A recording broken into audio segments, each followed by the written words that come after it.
thing we're going to be trying is a pizza spaghetti squash casserole. I've never done anything like this before, so I'm going to grab the ingredients.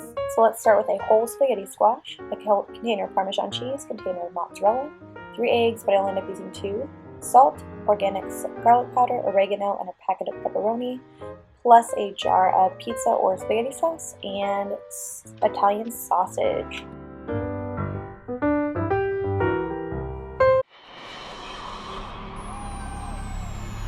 This here is a spaghetti squash. You can find it in your local produce department or grocery store. They've gotten pretty common. I'm cutting this vertically, or attempting to. As you can see, I'm clearly struggling with this guy.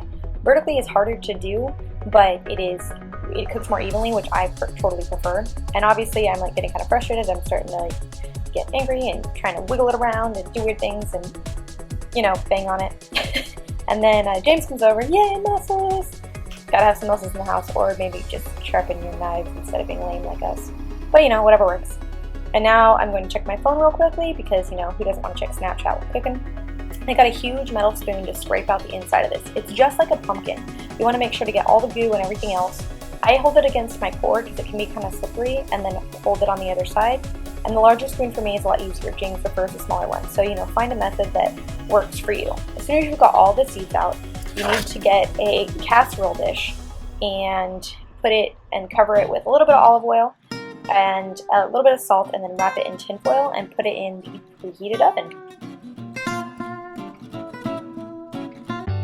Alright, now that that's all done, grab a pan of choice to cook some of the toppings in. This can be anything you like: onions, garlic, anchovies, whatever it is you choose. James and I like healthy fats, so we got some sausage, and I'm going to be cooking this up. I like to squeeze the insides out of the casing so that way it ends up being like a ground beef consistency, but with the flavor of a sausage.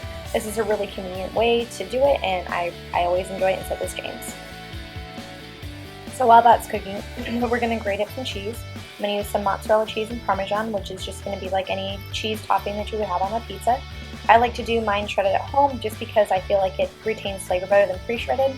But you know what, to each his own, everybody does what they need to. Alright, so next is to crack some eggs. You can omit these if you're vegan or vegetarian. It just, I think, helps the casserole stick together better. I like the added fat and protein. And now we're going to season this. Think of what you want your crust to taste like. I'm going to do some salt, some garlic powder, some oregano. You can even add some basil. It might get too spaghetti if you add too much, but you know, you kind of get the idea. And I just eyeball it. I didn't do any specific amount. And now I'm mixing it all together, mixing it, and checking my recipe.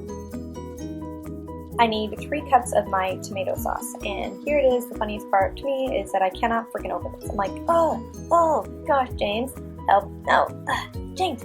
Alright, nice. Gonna pop the lid open, kind of gets air in there. Nope. Oh, James comes over. Ready, set, and it's open. Wow, that was freaking ridiculous. I feel weak. Okay, moving on. 3 cups. 1, 2, and I could have just used a jar instead of getting a measuring cup dirty and having to do more dishes.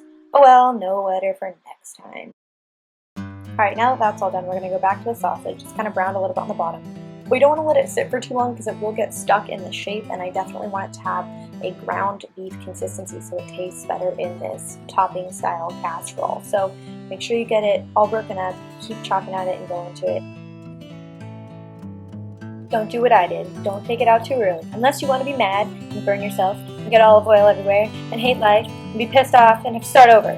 Moving on.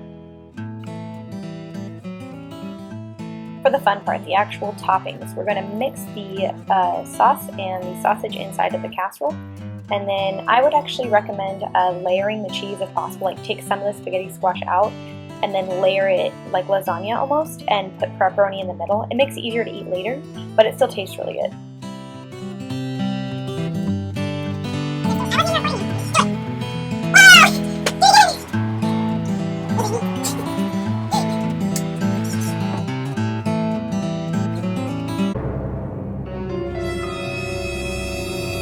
Spaghetti squash pizza hit a spot I didn't even know I had. She found my stomach's G-spot.